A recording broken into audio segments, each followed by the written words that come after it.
Jo vetëm arkeologjia, historia dhe trashëgimia e pasur e parkut antik të Antigones tërheqin vizitorët, por tashmë ata do të kenë mundësinë të shijojnë edhe praninë e llojeve të ndryshme të shpendëve. Dikur mbi këto struktura antike ishin të pranishëm edhe shpendë të rrallë, si kali qyqjes edhe vajkoi, të cilët me kalimin e viteve u larguan. Së fundmi, një iniciativë e Drejtorisë së Trashëgimisë Kulturore synon rikthimin e tyre përmes vendosjes së foleve të posaçme në territorin e parkut.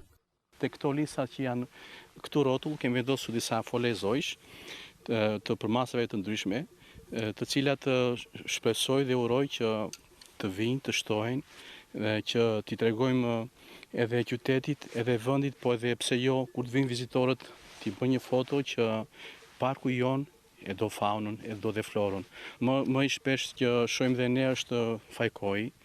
është kali i qyqjes, harabelat, janë edhe zojt e zakonshëm që kemi në qytet. Por jam i sigurt që këto fole që kemi ndërtuar do jetë një shpjere për zojt e ardhshëm.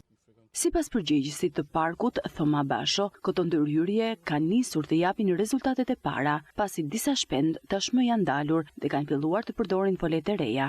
Që ditën e parë që na është dhënë mundësia që të dalim në terren, pasi koha ishte e paqëndrueshme, kemi vendosur këto fole, edhe her pas here kemi vënë që zojt po ofrojnë, pasi kemi vendosur dhe këto ushqimet, dhe po analizojnë se është e përshtatshme për të ngritur folen dhe krijuar familje apo jo, dhe po që shoh që ka një interes të zojve. Dhe jam i sigurt që vizitorët që do vinë, si vendas dhe të huaj, do ta përqafojnë këtë nisëm të parkut tonë, po sigurisht pa i larguar në asnjë moment të themi originalitetit të parkut arkeologjik. Projekti pritet të vijojë edhe në të ardhmen, me qëllim rritjen e numrit të foleve dhe krijimin e një mjedisi më të përshtatshëm për shpendët, duke kthyer parkun në një habitat të qëndrueshëm natyror.